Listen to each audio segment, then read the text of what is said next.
Do I look like a Korok? I'm trying to blend in with the Koroks. Hello everyone. Welcome back to opening Amiibos until Tears of the Kingdom comes out.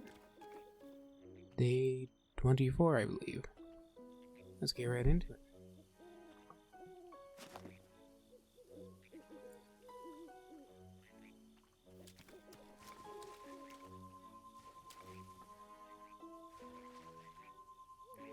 Why is this not scanning?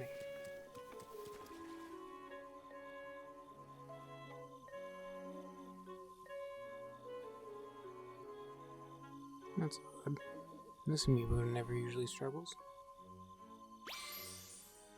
There we go. What did we get today?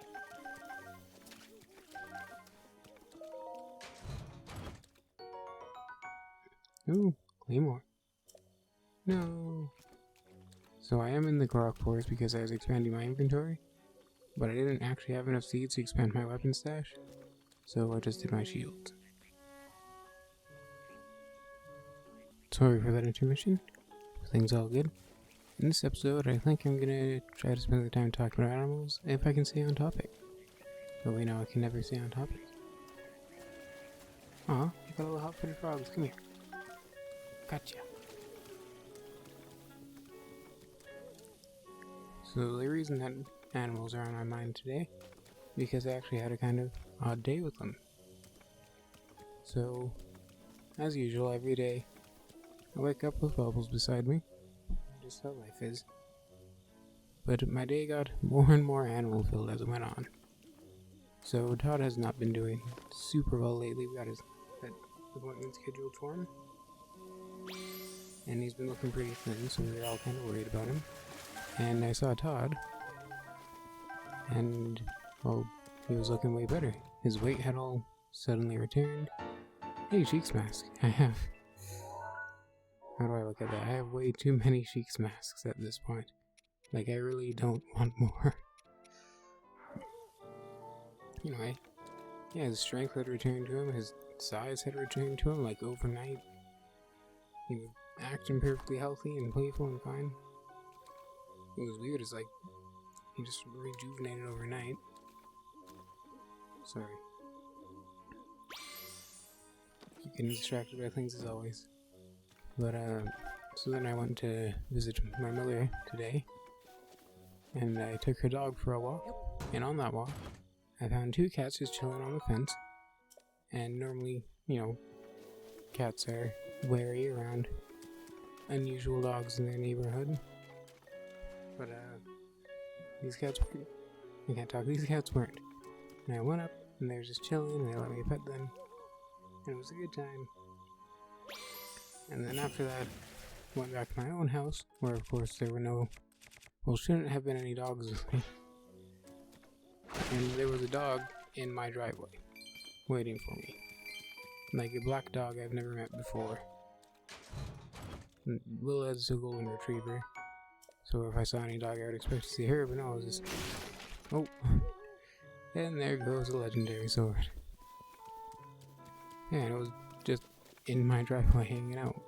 So I gave it a pat on the head and I was like, hey, friend, go home please. I don't know where your owner is, but they're probably worried about you. And the dog wouldn't, and they followed me all the way to my door. And even, like, I opened my door to get into my house and they tried to rush in there themselves, and I stopped them and I was like, hey, you really gotta go find your owner. I just kinda gently guided them out and closed the door. I don't know what the dog did after that. And then I came home, and Todd was sleeping on my bed, and Bubbles came up to me as usual. She was outside, but she ran up to me. Because she always stays near me. She's a good girl. Yeah, it was weird, because cats have always been kind of attached to me in a way. But never dogs. So having a dog that I didn't even know waiting for me in my driveway at home and follow me out to my door was a very odd experience. So I thought it was pretty cool. I really love animals. I always feel like I've had a somewhat good connection to them, if that may sound weird. and I'm probably phrasing that wrong. It's not like magical. I'm not one of those weird magical people, but I don't believe in things like astrology or whatever. But very science-based person. But for some reason, animals just have always seemed to like me. Today was a fun day of that, meeting 2 different cats while walking a dog, and the strange dog waiting at home for me. I thought that was cool. Yeah, so with cats, it's always been that way, Like if I'm out taking Willa for a walk, I don't know if you guys know who Willa is. If you watch my short videos, you'll see Willa is my brother's golden retriever, and then my dogs are my cats are Bubbles and Todd, and you'll see them in my short video. But yeah, so just some more kind of stories of cats. Like, for example, I have an aunt that I don't see very often, and she has a cat that supposedly hates all humans and is very violent and aggressive. And if anyone ever tries to go near it or pet it, it'll shred their hand to bits, and it's terrified of people. So I was like, alright, I want to meet this cat. And of course I go and I find it, and I reach a hand out, and it's very skittish, but it stops, and it looks at me, and then it slowly walks over, and it sits my hand, and I pat its head, and I hear my aunt go like, oh my god. This was just so unusual for the cat to be friendly with anyone. And when I would volunteer at the animal shelter way back when, it's been like 6 months since I've been there, I really need to go back. There was one cat and I really loved. She was the sweetest cat in the world, right? And would listen really well. But one day I went back and the cat wasn't anywhere to be seen. So I figured maybe she'd gotten adopted or went somewhere. And I asked her, I was like, hey, so where did Misty go? They're like, oh, Misty, hey, cap of time, awesome. I had to go to the vet and I had all of her fur shaved off. Well, most of it, for all the checkups and needles and everything, and was too afraid to come out, and wouldn't let anyone approach her. So I was like, oh, but every time I come over, and at that point I'd be there every weekend, I was like, oh, is it okay if I just go check on her and see if she wants to come out? And they said sure, and it was the cutest thing ever, right? So I walk into the room where she's supposed to be, and I look around, nowhere to be seen, so I'm about to leave, and then I hear a soft, sad little meow, and then I turn and she's hiding under something, and she pokes her head out because she sees it's me, and she knows me at that point, and she does another little meow like, hey, I'm over here. So I go and I give her pets, and she's afraid to come out because all of her fur was shaved. And I'm scratching her head and her chin. I'm like, you wanna come out? You wanna come out and see me? And finally she was like, you know what? This is a good human. This is a human I like to see. And she came all the way out and nuzzled me and was sweet and playful, and until then, she had been more skittish because she just had her vet appointment. It's just always nice that cats seem to really trust me.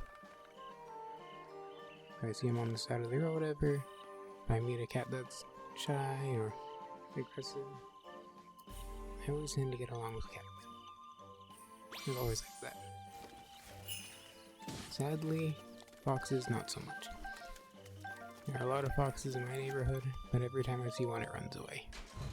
And it makes me so sad because I want to be friends with a fox too. Or at the very least, I want to be able to get a picture of one, but they're always so fast to run from me that I can't even get my phone out on time to take a picture. So that's kind of sad. But there's this gorgeous fox that lives in my neighborhood. It's a little black fox with like a white tip of its tail. Or actually there's 2. One has a little white tip and one is all black. And they're tiny little things, right? Like they're between the size of a cat and a dog. So you can barely tell they're a fox at first, but they're just so cute. It's really neat because I've lived in this area for Bubbles' entire life. She's 13 years old now. And the foxes will come and go into my yard. And never had an issue, you know? People are always like, oh, you gotta be careful, foxes will eat cats. They'll see them as just any other kind of rodent. It's dangerous, whatever. But nope, Bubbles and Todd, they're outside cats. They play outside as much as they want, day or night.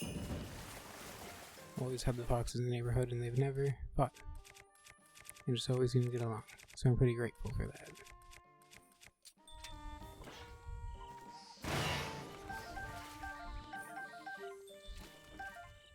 So those are just kind of my stories of growing up around animals and always having that nice kind of mutual trust with them. I think it's because I've always been a very calm, low energy person. Okay, let's back that up. Not always calm. I did have my angry teen years where I was angsty and angry and unpleasant. No, I'm not going to pretend that never happened, but generally I've always been a pretty low energy person. So my resting state when I'm not upset, or when I wasn't upset as a teenager, nowadays I can stay calm even when I'm upset. But, yeah, I've always been relatively low energy and calm, and so I think that animals, it's more comfortable for them. When you're running at them and you're like, oh, kitty, kitty, and you're charging in their direction, they're gonna freak out. They don't want fast movements, they don't want loud noises, they want a calm, slow time to assess the situation, measure out the danger, and then take their time to warm up to you. And I think that's why I've always been somewhat good with cats, because that's what they need. They need that quiet time, they need that calm, and you need to be slow and lethargic, and give them time to come to you on their own terms. Because even one time, there are all these missing cat posters around the neighborhood, right? So, the poster said the numbers that were on the tattoo on a cat's ear. And it was a pure black cat, and it was walking around. So I went outside and I saw a cat that matched the description, and my father was like, oh yeah, I keep seeing that cat in the neighborhood, it looks like the one from the poster, but I can never get it to stay still, it just runs away every time it sees me. So I was like, well, next time you see it from the window, tell me, and don't go out there. And so he saw it from the window and he told me, and I went outside, and I saw the cat, and I sat down on the grass, and I held a hand out to it. And the cat obviously was curious. It's like, what is this weird giant hairless monkey doing? Holding its paw out to me. So it slowly approached, and it sniffed my hand, then it nuzzled into my hand, and I pet it, and it scratched its chin, then it went into my lap, and then I grabbed it, and I looked in its ear to read the tattoo, and sadly it was not the missing cat, but I did think it was neat that, the cat that my father said was so skittish and afraid would come right up to me and sit in my lap. That always makes me happy. I really love interactions with animals. They're just sweet little creatures.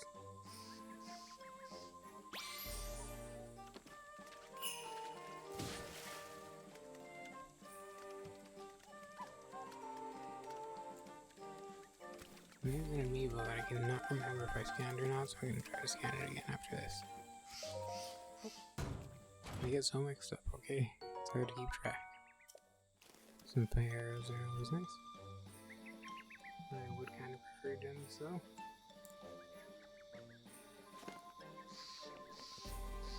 Gems and money mostly right now, as I need them for Terry Town.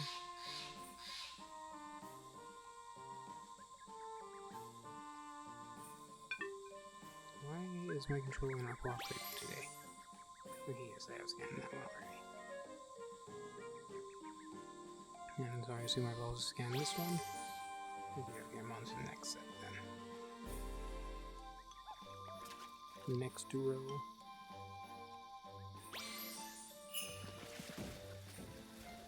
Ooh. That meat got some air.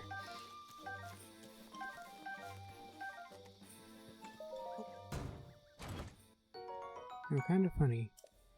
My favorite animals have always been foxes for the longest time. I'm not sure I've mentioned that on the channel. I've mentioned that's why it's in my profile picture. A little cartoon fox on the shoulder of the blacksmith. But, my second favorite animal, also than cats of course, because I love cats and I'm a weirdo, are owls. I think they're really cute. This is gonna sound really weird. To me, foxes are like dog cats. That's why I love them. They're so cute. And owls are like flying cats in my eyes. I know that just seems so silly. That's just kind of how I've always seen them. Because they can get those big bubbly eyes just like cats do. They can have those cute grumpy expressions and they look so fluffy under their big feathers. Is that a bowling movie? Nice! Yes, that is my weird view on why I love owls so much. Anyone who's made it this far into the video, let me know what your favorite animals are, and why. I'm sure my reasons are very stupid, but that's okay. I mean, you don't even need a reason, right? If you like something, you like it. You don't need to justify your interest to anyone.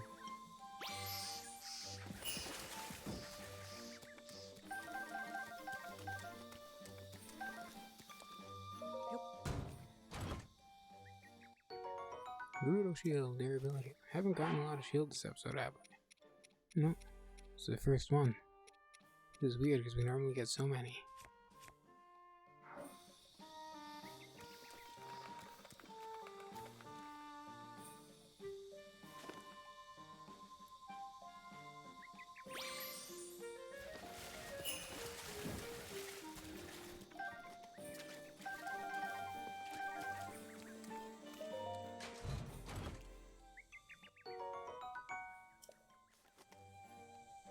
And now that I see that, we're suddenly getting a lot of shields.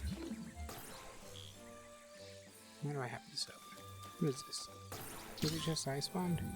Is it one of the ones I tossed away? What is in here? Oh, I gotta stop throwing some. Yeah, okay, that's when I spawn. Or just rotate in random directions and I never know where it ended up.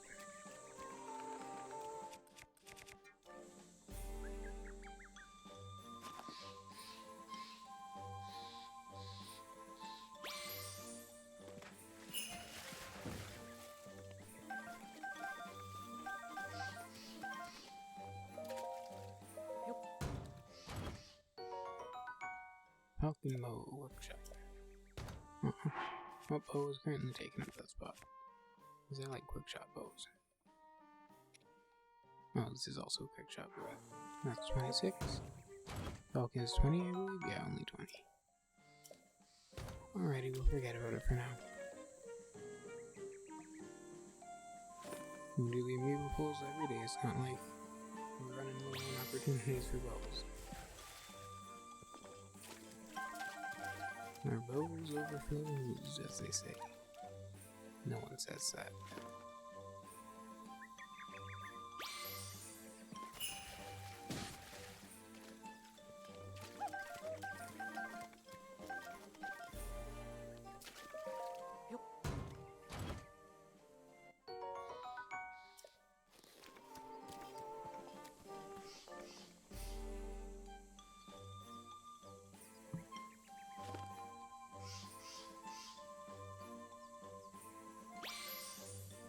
Well, I have good news, maybe, for people who like to watch this series.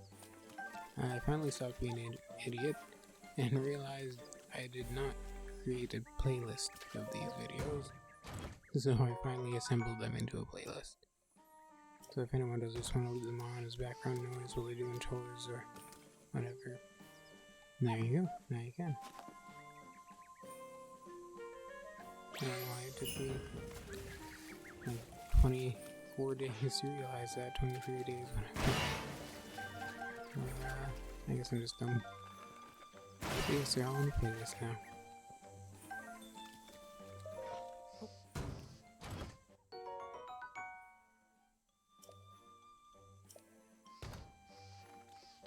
Don't need the spear, we're fine.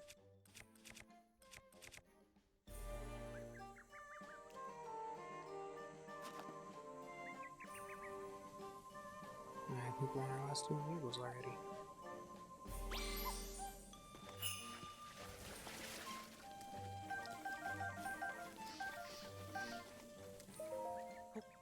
I always start getting quiet at the end of the episode because I run out of topics. Maybe I should start scripting these, like writing down what I want to talk about, keep me on track. Probably make them a lot more entertaining too. But I also like kind of the free-form, relaxed nature of it.